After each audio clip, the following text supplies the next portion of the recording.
Welcome to another episode of the Almost Awakened podcast. I'm here with three of my good friends again, Jana Spangler, Anthony Miller, Brittney Hartley. How are the three of you guys doing? Great. Doing great, Bill. Awesome. Fantastic, yes. Good. Glad to hear it. So let's have a conversation. We've done 3 episodes already. Here we are on number 4. This is an introduction of sorts to Buddhism. I think the three of you, I picked you 3 for this specifically because I know you guys understand this territory. And we're using Jack Kornfield's book. Give me the title of it, Anthony. You'll know it offhand, I'm sure. Buddhism for Beginners. Yes, by Jack Kornfield. And I really just like, he just has this approach, voice, the things he shares. He really has just a good, well-rounded view, and I think a very wisdom-centered view of the kind of concepts that he's teaching. And in this episode, so this would be conversation number 4 that he has, which are the 4 fundamentals of mindfulness. And let's just take one of these and let's just kind of tackle it. First one, let's jump into kind of mindfulness of the body. That's where he kind of starts. Any thoughts from you guys on mindfulness of the body? I'll start off. So I think this is a really important one, and I think it's one that's really overlooked in Western culture. I've heard people who are versed in more of the Eastern cultures and philosophies and wisdom traditions kind of make light of people in the West saying that we're giant oranges stuck on a toothpick because we're doing so much of our lives from our cognitive functions and rational. We get this from our heritage with the Greek philosophers, and I don't think we even recognize today how much of that training has leaked into our culture. So this body stuff is actually kind of foreign to us to get really in touch with what information our body is giving us. But definitely in the work that I do, I help people try to tap more into the information that is there in our body, because I almost feel like that. And then when we get into feelings, it's almost like an antenna for what's going on in our subconscious. And I think a lot of what we're doing here and what these Buddhist practices are pointing to is getting more aware of what might be in that subconscious, what may have always been in the subconscious, bringing it more toward our consciousness. So I think there's some really great things in here talking about this and recognizing that we have more intelligence centers than just our brain, just learning just our cognitive functions, that our body and then also our emotions, when we get into that, are really powerful education centers where we can learn so much about ourselves and the world around us. Love it. Any thoughts? I'll piggyback off of that. So like Jana said, in Western culture, we've kind of a disconnect with a lot of the information that our body's giving us that we're rediscovering with science, with books like The Body Keeps Score, and how, trauma and things like that can be held in our bodies, not just in our generation, but we can actually pass that on. So not only do we have that in Western culture, but if you come from any kind of brand of Christianity, you have the additional kind of that the body needs to be subdued, that the spirit is willing, but the flesh is weak. And so any kind of Christian sect, in comparison to other religions, really puts the body as almost an enemy and something not to be trusted, right? Something that, just isn't on your team. And when you set yourself up like that, you're going to have really big disconnects between your body and your soul and your mind.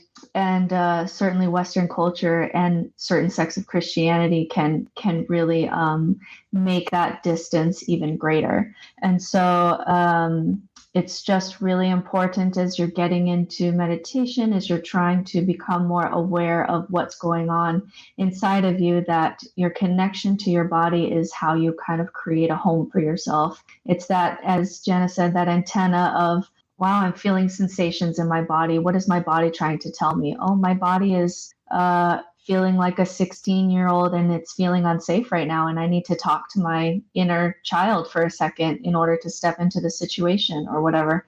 And as you continue to just kind of develop this relationship with your body that's positive, it's no longer an enemy. It's actually a source of great wisdom. And it's a place to make a home for yourself inside your own body. And that's certainly something that I wasn't trained how to do, that I had to learn how to do later.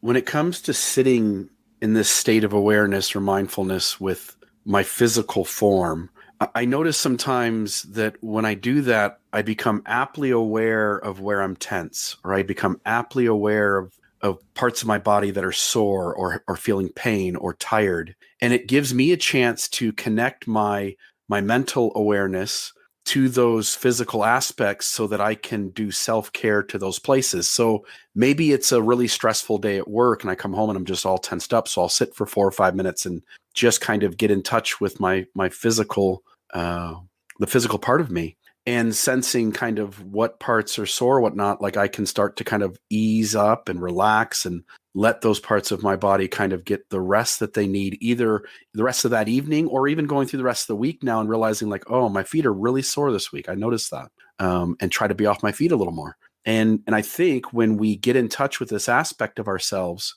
we can maybe get away from the tenseness that we constantly feel every day and begin to kind of relax a little bit and give those parts of our body that are always tense a chance to be not tense for periods of time as well. Yeah, I had a couple ideas too.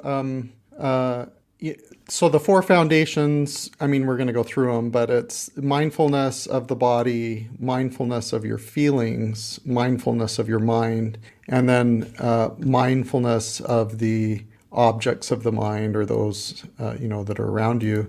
And one thing that really stood out to me in this part of the discussion in terms of mindfulness of the body is I think of the guided meditations or the kinds of things that that a therapist or a life coach or someone who's introducing you to Buddhism or secular applications of Buddhism, it seems like they often will tend to start with mindfulness of body because that might be the easiest for us to begin to recognize and understand. And so a guided meditation might start with the person who's leading you through the guided meditation to focus on your breath and how it feels and to take deeper breaths. And then also might talk about relaxing your feet and then incrementally relaxing your calf muscles and then your legs or other parts of your body.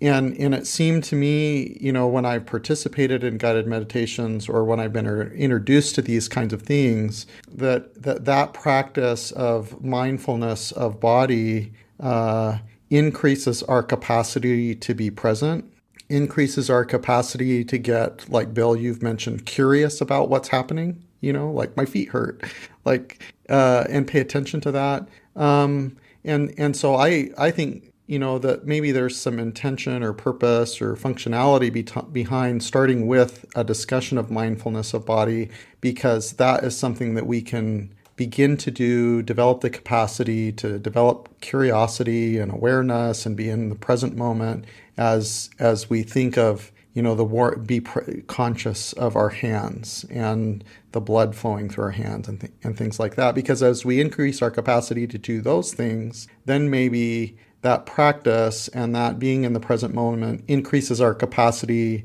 to be mindful of the other 4 things. The last thing with regard to mindfulness of body, other things that were going through my mind is the connection to, while Britt brought up, the challenges with versions of Christianity where the body is the bad thing, or maybe a interpretation that the natural man and women are an enemy to God, that like the body is something that shouldn't be trusted, that you shouldn't listen to, kind of thing. At the same time, a lot of the ritual that is practice in religious traditions does have some element of body. It's the laying on of hands to give someone a blessing, or the stories of Jesus where he, takes mud and mixes it in his hands and puts it on someone's eyes as part of a healing ritual or story parable kind of thing. And at the same time, there's this dichotomy because in a lot of ritual, in faith traditions, in seeking increased spirituality, there is some element of use of body that may very well have the practice of bringing people more to a more mindful state, to be more present, holding hands, shaking hands, things like that. Anyway, those were the things that came to my mind. I'll say two more things that come to mind as you said that, Anthony, which is I notice when I'm mindful of my body and the trauma that it feels or the soreness, I have the ability to kind of separate, like often when we feel pain, that pain is very personal to us. And somehow being mindful allows me to kind of separate the pain. Like I'll go like, oh, like that hurts. That's interesting. Like, let me sit with that for a moment. And it becomes something kind of separate from who I am, even though it is in my physical form, which I think feels at least like I'm able to deal with it better and not let it interfere with my life, number one. Number two is that when I'm being mindful of how my body feels, I think it leads me to making better choices about how to take care of my body. So for instance, eating better. There's times where my wife's like, hey, let's have pizza tonight. And I'll just sit for a moment and go, pizza sounds good in terms of taste, but my body's telling me I'd rather eat something healthier right now. And so I'll say, hey, go get pizza, but I'm just going to grab a bowl of cereal, or I'm going to just grab a cold sandwich or something. And just kind of make better choices that way. And so I think it has real life applications leading to us making better health choices as well. It may lead us to exercising more, doing other kinds of routines that keep us in better shape. Any other thoughts before we move on to the next one? Yeah, I want to piggyback on some stuff you guys are saying. Really good stuff. One of the things that Jack Kornfield mentioned, the way he phrased this was that mindfulness is established in awareness of the body.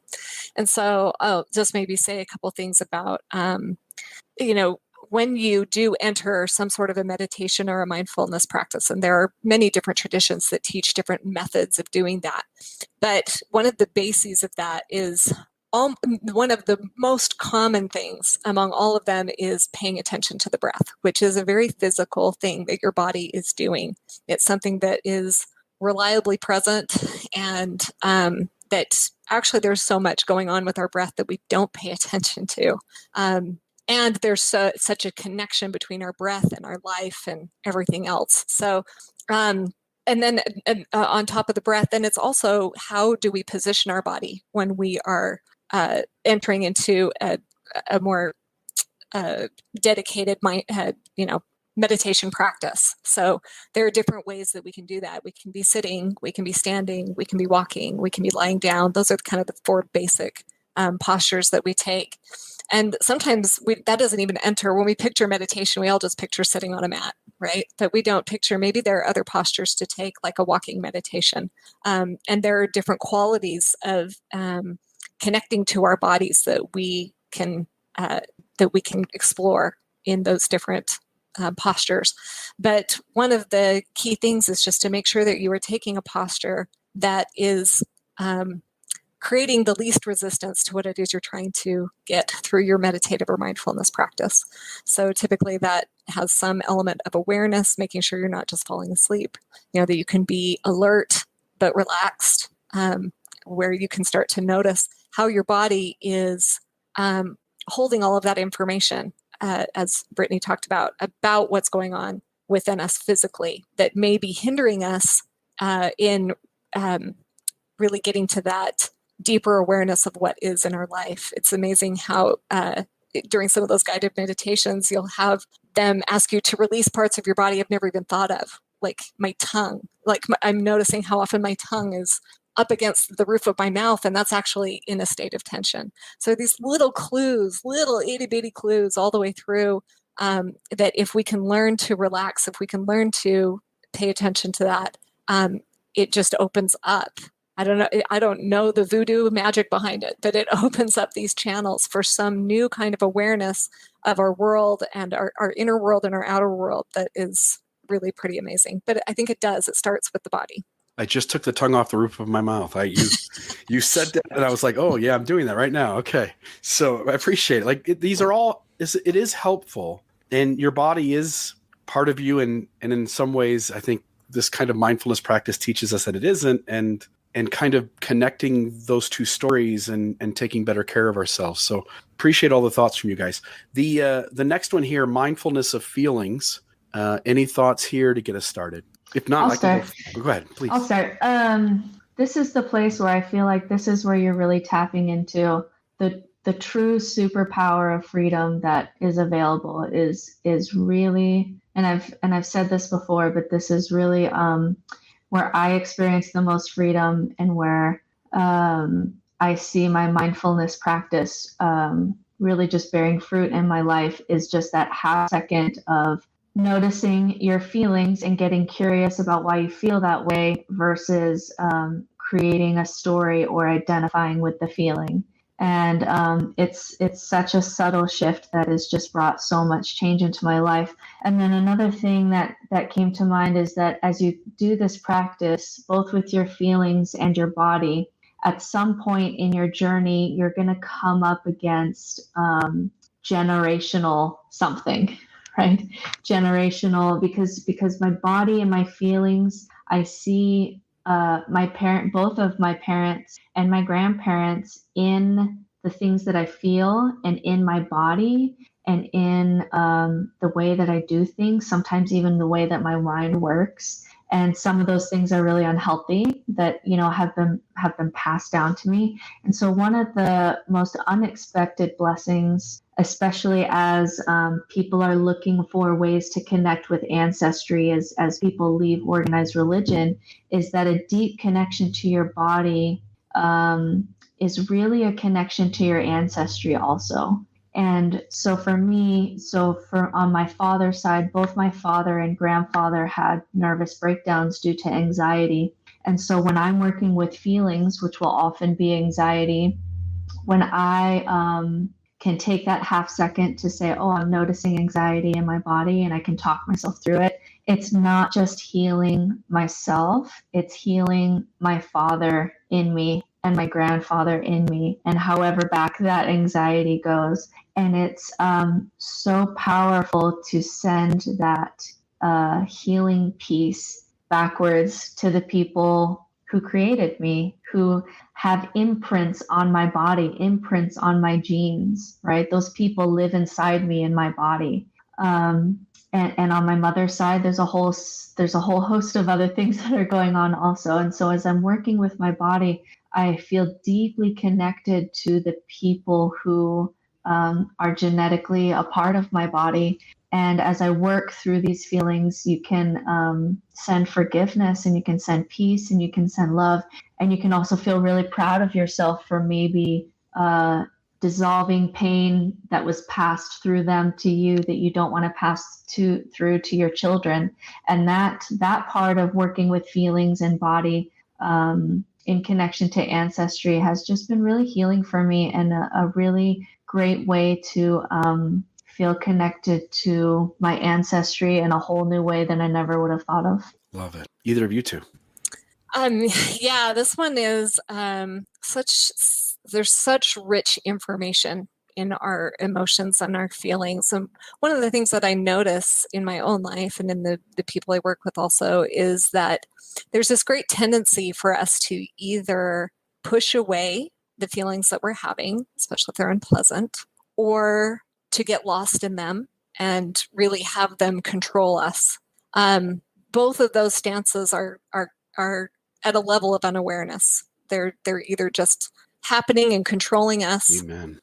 Or we're trying to get away from them because they're hard. Not only do we try to get away from them in ourselves, but we try to get away from them in other people. I notice this with relationships.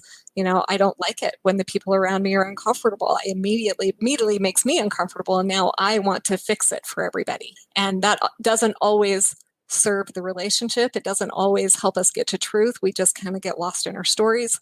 So emotions are fraught, and we have a lot of messages that we have unconsciously gotten in our society about emotions. Which ones are safe? Which ones are not safe? Which ones are because we're under a bad influence, or, there are certain ones that are more acceptable for men to have versus women.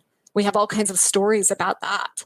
And we're missing such a wealth of information when we take that stance. So becoming aware of what our feelings are and starting to notice them, again, noticing what they are rather than getting lost in them. And then the key part is to also not to judge them. I'm angry. Oh, I'm such a bad person. I'm not dealing with this well. Separating out how we express our emotions from just having them. So a mindfulness practice through our feelings can be so helpful in helping us navigate our worlds, to help us navigate our lives, our relationships. And if we can view that as information, some people have been so socialized not to feel their feelings that when you ask them what kind of a feeling they're having, they can't even tell you. They can't even name what the feeling is. So I like what Jack Kornfield did here a little bit and just kind of make it very simple into, this is a pleasant feeling, this is a painful feeling, or this is a neutral feeling. And so often we're grasping to the pleasant, we're pushing away the painful, and then we're ignoring the neutral. We just don't even know that that's even a thing. So I think this is such an important part of a mindfulness practice. And there are so many really great guided meditations out there that people can play around with that help, if that's a challenge, that will help you start to pay attention to those things. And even if you can just name them in one of those three categories and then start to pay attention to how you are responding to that and getting into deeper acceptance of letting and allowing those emotions to come up and be what they are, not have a need for them to stay or to go, but just to notice what they are there informing us of. Not only will it help us cope with the difficult parts of our lives, but it is one of the most powerful tools I have ever seen as a life coach in working with relationship. Yeah. Amen to that. Yeah. One of the most powerful tools. Any thoughts there, Anthony? Yeah, I have a few. I mean, I'd start out by saying, as I traversed a faith transition, probably one of the most difficult things to deprogram of the constructs that I held before were that there were good feelings and bad feelings. And when I had bad feelings, it was because of like Satan, like an actual being or his hosts, or it was because it was my fault because I didn't have enough faith or God wasn't blessing me or something. So if I was angry, or if I was sad, or if I was feeling grief, or if I was feeling what I would now call cognitive dissonance, those all would have been sourced from either Satan or a lack of sufficient faith, or being disconnected from God. I mean, that's a little bit of an oversimplification, but I would say that I had significant deprogramming that I had to do with regard to feelings and my experiences of feelings in order to be able to traverse and get through the stages of grief that related to my faith transition and an acute faith and personal identity crisis, as well as to move forward with these things that periodically come up, being in a mixed faith marriage, having friends and family, that maybe are still in the constructs that I had before with regard to feelings and so forth. It took a tremendous amount of work, and this practice of curiosity about feelings, of disattachment from them. So I'm a being that is experiencing these things instead of that I am these things. Like that was huge. And even to the extent today, it's interesting that I'll have something happen and I'll feel a tremendous amount of discomfort or anger or dissonance with regard to it. And because I've been practicing this, my capacity to catch myself quicker with a sense of detachment from that and then curiosity, that's really interesting that I'm feeling that. Like, I'm going to get really curious about what is the origin of that feeling and why why am I upset about that? Like, what is that? And to spend some time with a contemplative, mindful practice to get curious about what the origin of those things are and realize, like Jack says in his presentation, that either those feelings are going to grow or they're going to stay the same or they're going to go away. Like, that's what they're going to do, right? So what am I going to do? I'm going to get curious about those, and I'm going to sit with them and figuring out what does that have to teach me, and at least in terms of getting curious about the origin of those things. The second thing that I would say with regard to this foundational mindfulness of feelings is I have a very dear friend whose spouse is traversing, just within the last month, of a very high level risk cancer. And my friend's spouse could have died from it, could live a year, could live 20 years. My friend's spouse probably will die of cancer someday, even if this cancer gets sufficiently treated in the near term. And my friend has traversed a faith transition, and a significant part of my friend making it through it was developing these practices of mindfulness and this practice of secular Buddhism. And so what my friend has expressed to me, as I've asked my friend how my friend is traversing this, how my friend's spouse is traversing this, how family members and other friends are traversing this, what my friend has shared is this practice of mindfulness has given my friend a tremendous sense of peace and feeling centered in spite of all the ambiguity of potentially losing a spouse at a very relatively young age to a very aggressive cancer. And I'm so grateful that my friend is traversing this now instead of 5 years ago. I'm sure my friend would have used the constructs that my friend had at that time to try to figure out how to attribute meaning to what was happening. But my sense is the level of peace and thoughtfulness and love and compassion and forgiveness and surrender to the feelings and curiosity and being a resource to those around my friend wouldn't remotely have been the same as what my friend is experiencing at this time. And my friend's a rock star, I think. And it's this mindfulness of feelings that's a significant part of it. Love it. Britt, you started off by saying this is the one of the four where you feel yourself making the most progress, getting the most benefit, doing the most work. And I couldn't say amen enough to that. This is the spot where I'm most concerned that I won't word it right to the audience. But this has also been the biggest area for me. I was a person on the first half of life that anytime the world showed up in front of me the way I didn't like it, I would get this disturbance inside of me. And I can only describe it as my chest and belly. And that disturbance was interpreted by my brain in the first half of life as something's wrong with the outside world. There's something wrong with what one of my loved ones is doing. My kids are being too loud. Something's going wrong. Someone made a bad choice. Someone did the wrong thing. Guy in front of me is driving too slow. And it could be 1,000 things. And what I would do then is I would decide that the world was at fault, and I would lash out at the world. I would yell at my kids. I would shame my wife. I would, whatever it was. And the last 3 or 4 years, I have taken so damn seriously sitting with my disturbances and recognizing they are internal to me. They're not someone else's problem.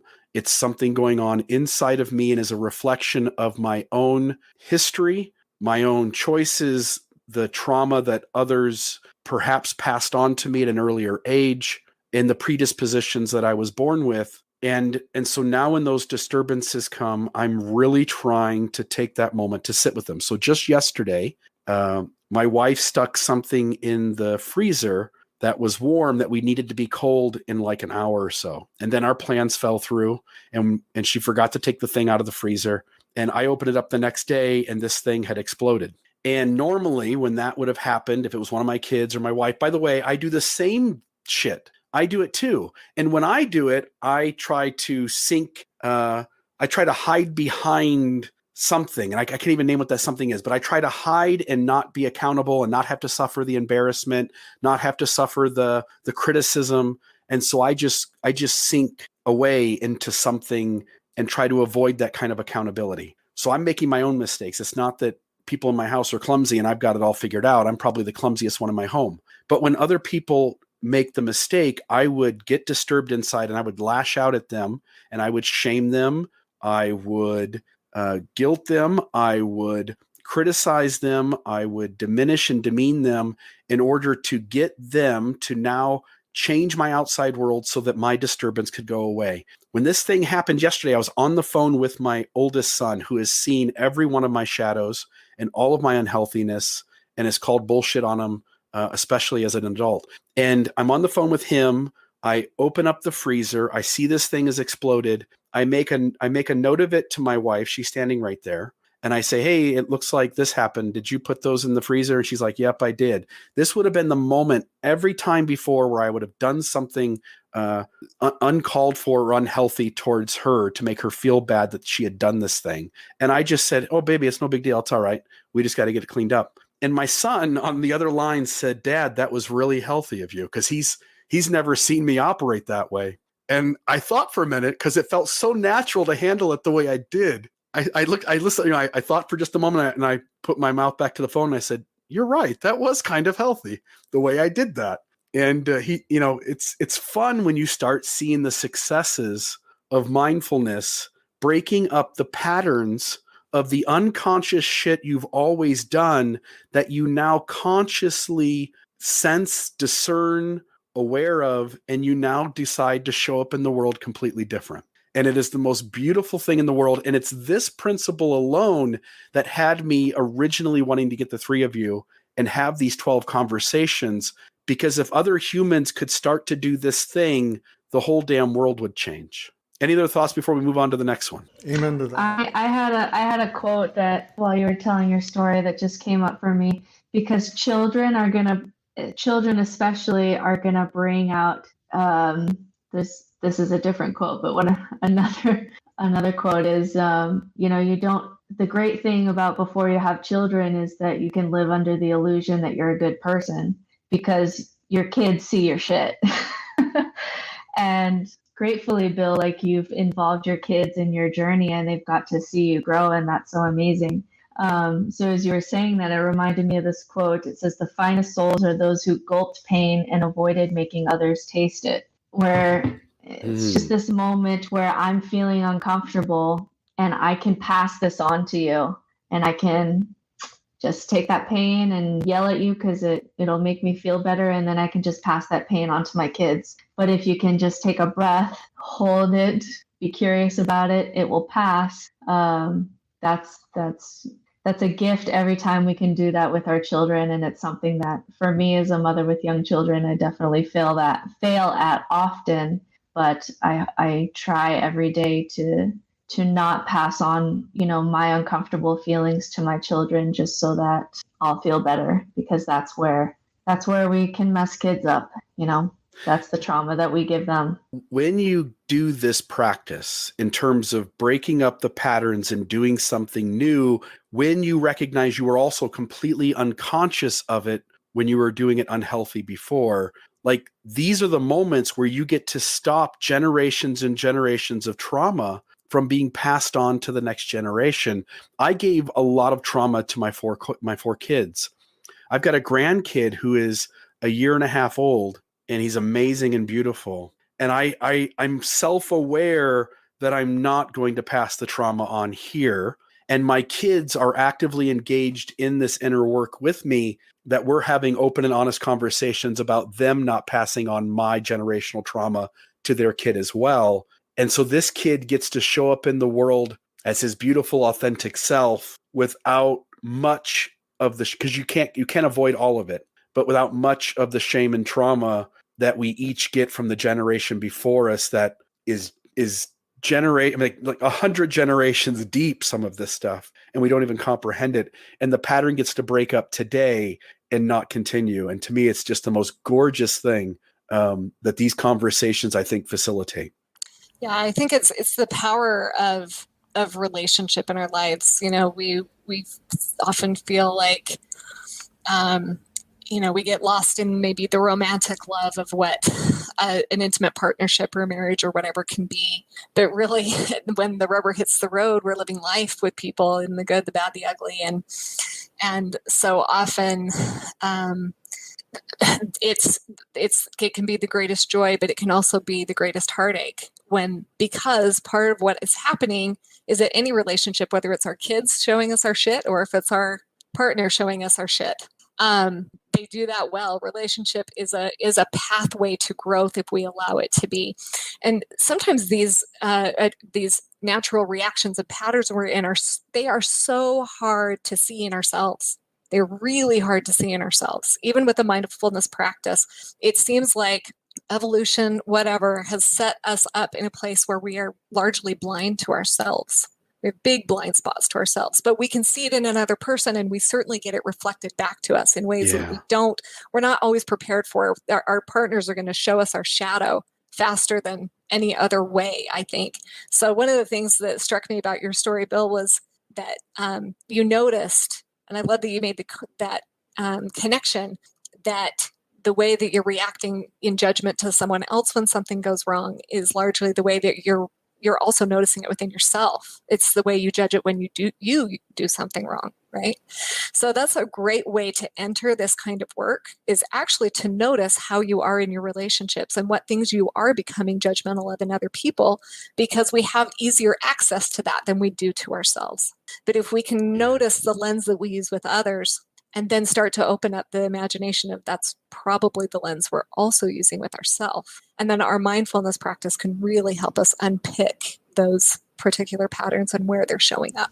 Yeah, and this ties back to prior discussions about the difference between reaction and response, and the freedom that comes from mindfully responding to things rather than not mindfully just reacting to things. There's no freedom in that. So I like that part too. Yeah, you really do become free from some of these, whether it's the outside world, whether it's the disturbance inside you, whether it's the thoughts coming into your head, which we'll get into next.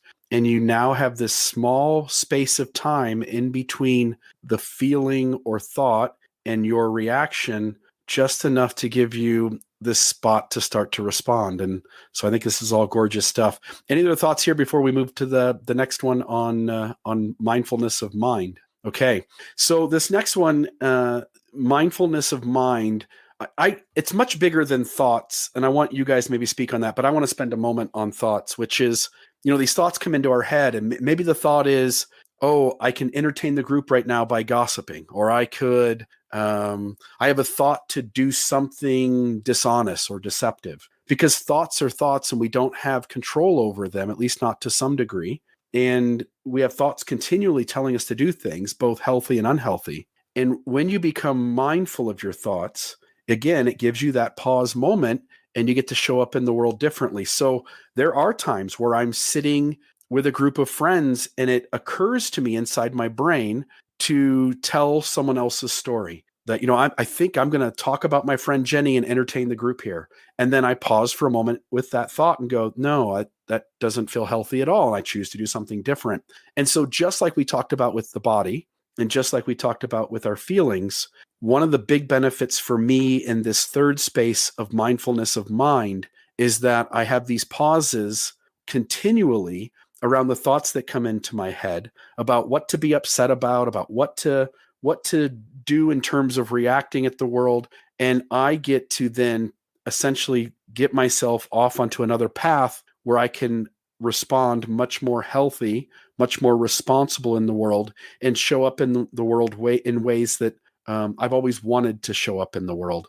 And that to me is really cool. I know, like, Jordan Peterson was once asked, do you believe in God? And he said, it's the wrong question. He said, what matters is how I behave, how I act. And the idea is that we have lots of thoughts, and some of those are very competing thoughts in our head, but it's how we show up in the world that actually determines the kind of person we are. So if you are a person who, let's go to the extreme, you have thoughts of being a serial killer. I've never thought that thought. I've never thought the thought of hurting somebody that way.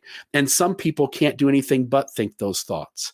And yet, if they had enough mindfulness so as to not react to those thoughts that they're predisposed to thinking, they could show up in the world in a way that at the end of their life, they sure as hell wouldn't be a serial killer. And so we all have, through mindfulness, the ability to not be our thoughts.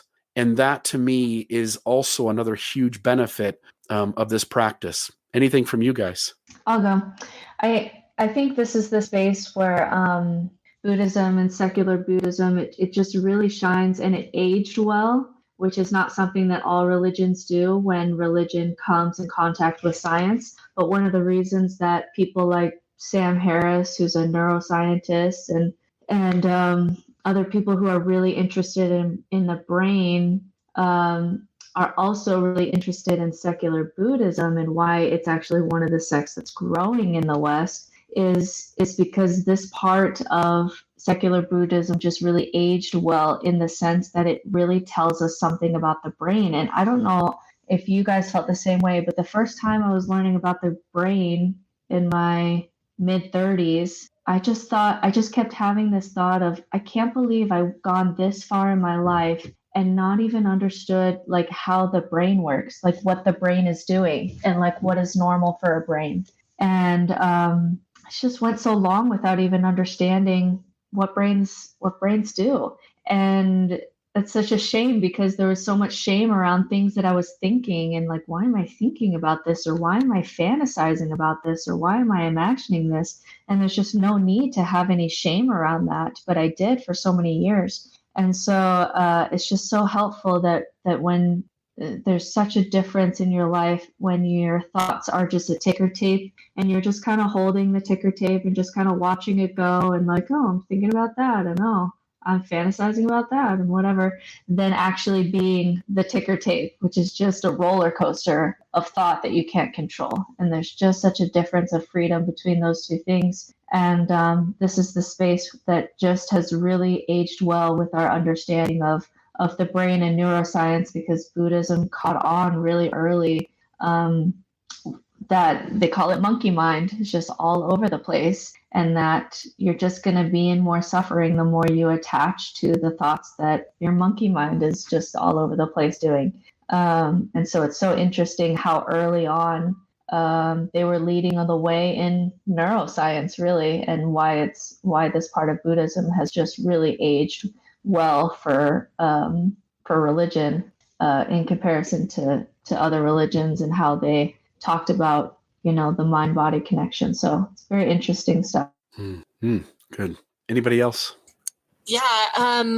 So the mind is such an interesting thing. Like I said, in our, talking about just the West, we really put a lot of emphasis on our rationality and on our mind. And I think sometimes we don't even recognize actually the potential for self-deception that can make actually complete sense to us based on the way we perceive and take in the world. And I also find it to be one of the hardest things for us to really relate to another person, is to understand how another person's rational mind can get to a completely different conclusion or think a totally different way than we do based on their experience, because we are not computers. We are those mental processes are so influenced by our emotions and by our conditioning and by our neural pathways that are built up, that we sometimes we can tend to put a lot more emphasis on that than we actually should. So many of us are conditioned to believe our brains and not our feelings. And actually, I think when you get deeper into mindfulness, you recognize that the feelings are often more reliable than the meaning we're making of them. So our brains, we really want to make meaning. This is part of our humanity. Our brains really want to make meaning of everything. But one of the ways I'm talking about, we can self-deceive or make assumptions about what is going on in the world around us, and then make all kinds of stories. And, imagine two people in your life, one whom you have a really established good relationship with. You trust them, they trust you, you feel like they've got your back. They've just been a really beneficial person in your life versus someone who has maybe betrayed you, or who you suspect doesn't have your best interest in mind, or whatever. And you see them have a look on their face or do a particular action. I guarantee you the meaning you make of what is going on with them is going to be completely different depending on who it is. So, but our brain wants to then justify, well, you made that face. It means you think this about me. It's amazing how quickly we get lost in our stories and how much that impacts the way that we move through the world and our reactions. So it's really, really important for us. This piece of this mindfulness is also just pays huge dividends. And I agree with Brittney that it really has been a place that has held up well as we learn more about the way that the brain works and our neuroplasticity and everything else. But I think it's important to notice not only these things in a vacuum, but how is the mind working with the feelings, and how is that working with my body, and how is that all telling a story? And then how can I get even more awareness into the stories that I am telling myself? Because the stories we tell ourselves is going to affect how we feel. Love it. I love the whole idea behind stories, because we have all these narratives about who we are and who the people are around us and what our life looks like. And so we go into every interaction carrying that story with us, and now treating the current moment as if it's the 1,000 moments before that were similar, but what we don't recognize is they're completely different. Thomas McConkie once taught me the idea that when he goes into an interaction aware, being mindful, and that interaction or experience seems similar to 1,000 others he's had before, he tries to picture like this bowl inside him that's full, and he just dumps the bowl out and empties it, and now comes into the experience completely fresh and new. Like, this is a brand new experience. It doesn't matter that it's the same 3 people. Doesn't matter that we were talking about the same subject before. Doesn't matter that, whatever. Like, everybody has shifted and changed. And here we are at this new moment, and we don't have to bring our story into it per se. And we can allow this to just be its own standalone experience. So I love that. Any other thoughts before we move on? Yeah. So, I thought it was interesting that Jack talked about some people think of the mind as something that's inside of you, and he talked about the mind as something that encapsulates more than just what's inside of you. It actually encapsulates the outside of you. I had never heard that before, but that was a little bit mind stretching, and it was fun to consider that, like that people have an aura around them or something like that.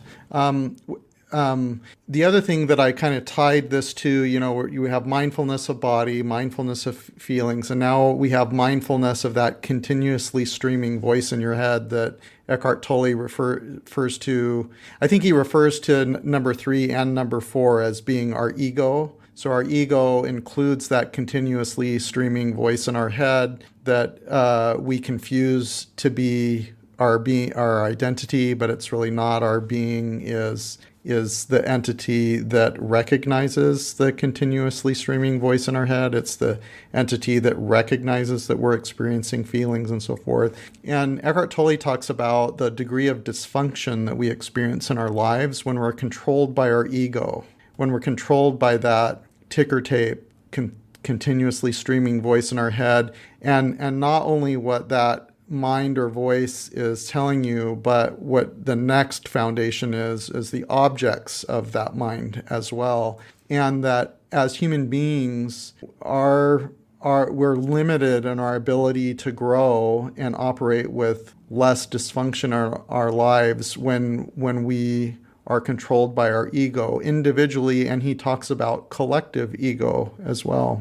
And so I really appreciated this third foundation, and then tied it into the things that I found helpful from Eckhart Tolle's A New Earth in terms of ego, recognizing ego, and then the practices to not be controlled by ego. Beautiful. Okay, the last one is, and I'll let you guys kind of dive into this first. This is maybe, I think, the most confusing of the 4 for the audience. I've heard it referred to as the mindfulness of dhammas. I've heard it referred to as the mindfulness of phenomena. maybe one of you guys give us a start and kind of help us understand this, and I'll let you three be the experts here, because this is not one that I feel super comfortable with. But by all means, one of you guys jump in. I'll go first on kind of my perspective on this concept, and then I expect the others to help me flesh the rest of it out. But Jack used the phrase laws, and what he means, I think, is not the laws in the sense of there's an Abrahamic God and these are the commandments, but laws in the sense that when you start doing your practice, you're going to start to notice connections, consequences, right? You're just making connections. So for example, if I sit in my shower and I actually take a second to notice, oh, I'm kind of anxiety spiraling about things that can happen later, right? And that's great that I noticed that. But another thing that can happen next is as I start to make connections, I'm going to notice, wow, if I spend the next half an hour in the shower bringing anxiety into my body about things that haven't even happened, at the end of the day, I'm really going to regret that I did that. Really going to regret that that's how I spent my time. I'm going to regret having that anxiety in my body. I'm going to come out of the shower and I'm not going to feel super refreshed for my day. And so I'm starting to now, for me, it happened after I started noticing things. Is not only do you notice things, but now you're making connections to, oh, if I continue to do this, I'm just going to kind of suffer more than I need to. And maybe I'm going to choose something else. And so I catch myself. This is also where, for me, you start rewriting your story. So you not only just notice that you have a story, but you can actually start rewriting your story. So if I'm in a fight with my husband, a really common kind of brain spiral for me is my brain will start thinking, I'm not in control of this. My brain will start thinking, this is terrible and we're going to end up divorced. And my God, what's going to happen to my children, right? My anxiety will just take that leap. And so with mindfulness, I can not only notice that I have a story about the fight that we're in, but this last concept, which is making connections, I can say, oh, not only do I have a story about this, but that's not the story that I want to tell about our relationship. I'm going to choose to have the thought that even people with really good relationships sometimes fight, and we can talk this out and we can work through this, right? That's the thought that I want to think about the situation. And this is also how Dan Harris, the ABC correspondent who had a panic attack on live television, and he got super into meditation, and now he runs the 10% Happier app and he has his own meditation podcast now. But this is what he described what meditation did for him. Is he not only started noticing that, oh, he had this thought that if I make a mistake, I'm going to end up hopeless. Like his anxiety went there. But then he also started to make connections to, oh, all good news correspondents probably make some mistakes sometimes and it's going to be okay.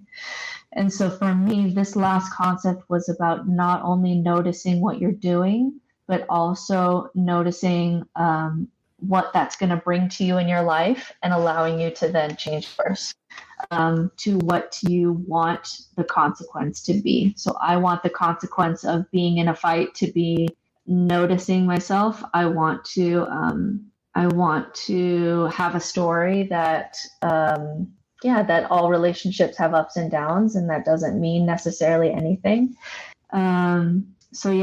This for me was not about laws because there's a God who's writing commandments. It's just about watching what you're doing and the consequences that it's bringing, so that you can start making free choices to have the kind of consequences in your life that you want to have, which is good relationships, getting at the end of the day and saying, I didn't have a lot of regrets about today. I really lived from who I am. That's what you want at the end of the day. And when you start building those positive consequences of what you want, you start living the life that you always dreamed that you could have.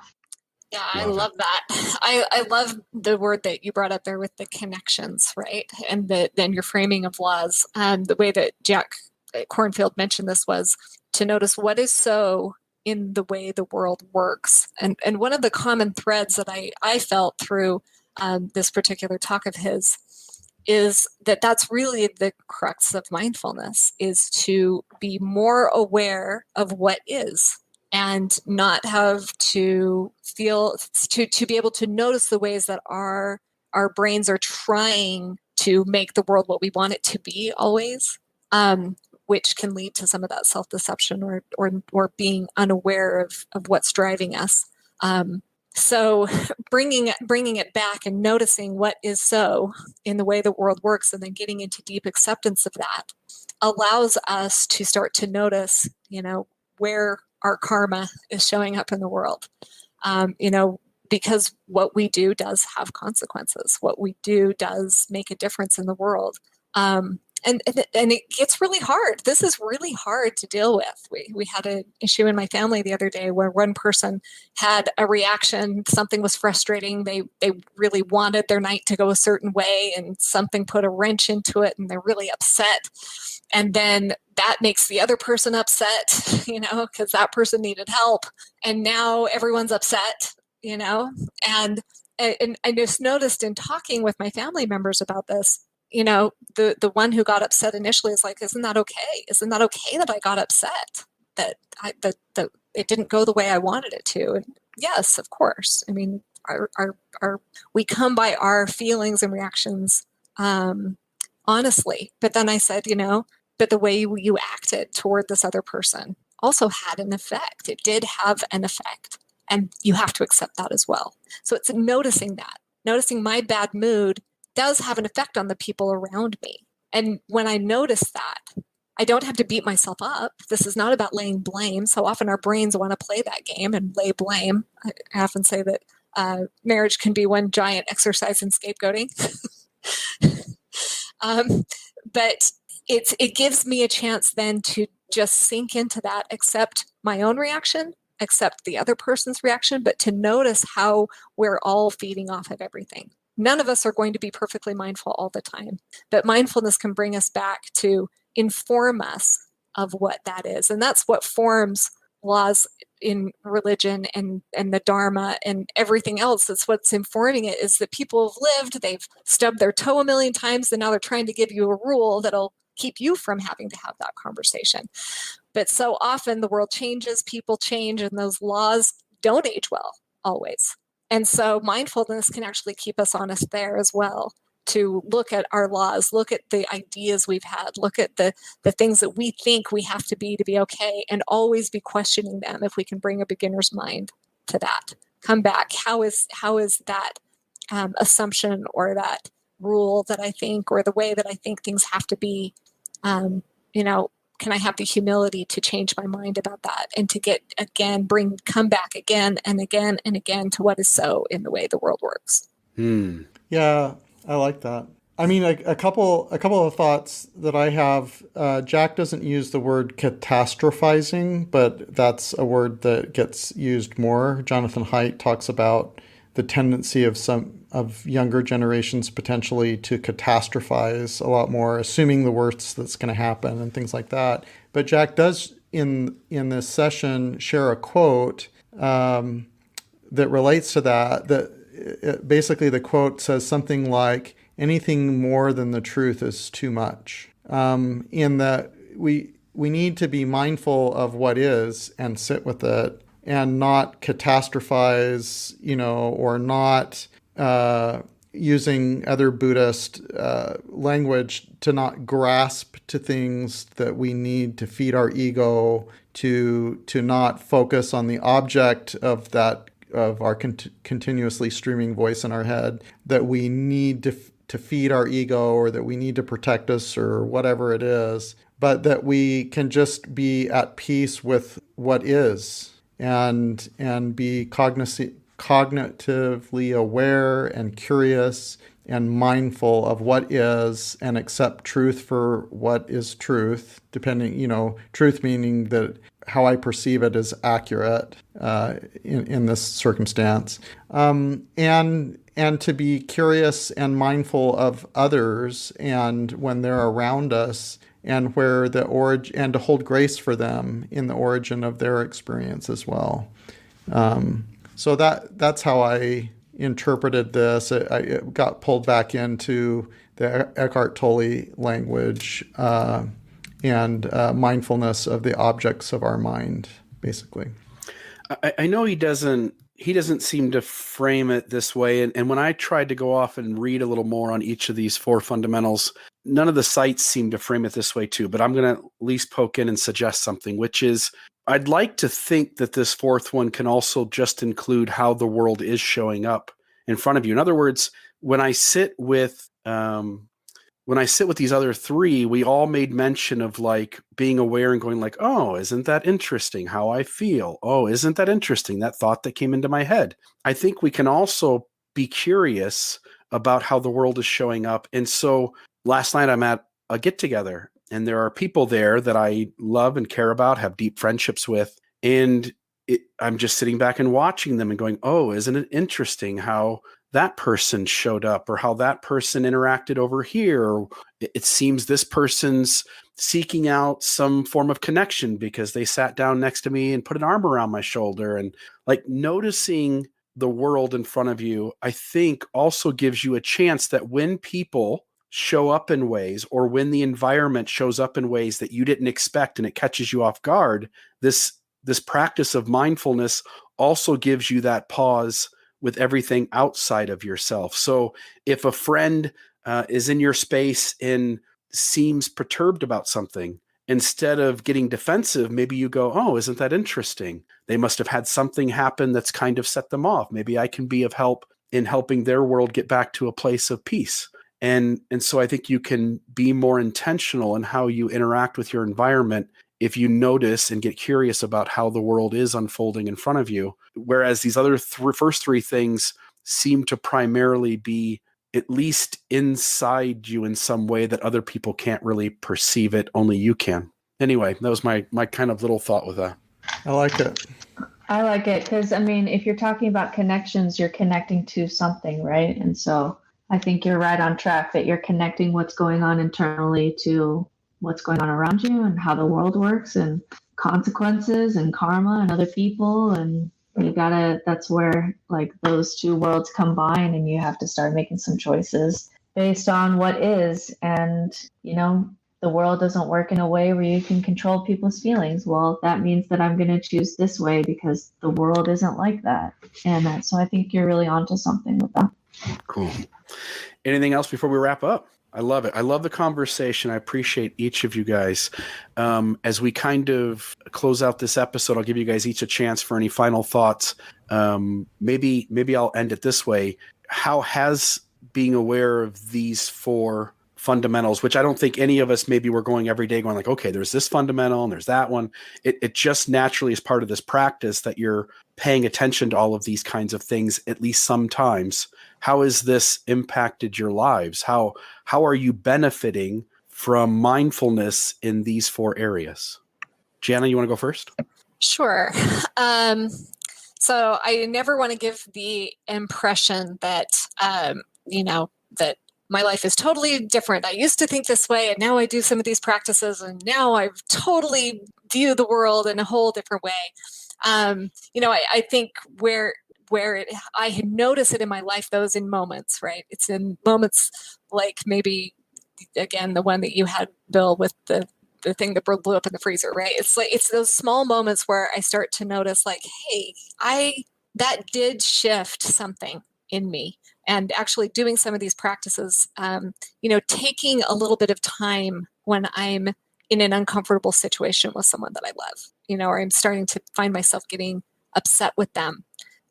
Just one of the things that has helped with my training is just to not respond right away, but to take a few seconds to breathe and to put on that beginner's mind and start to sink into what is.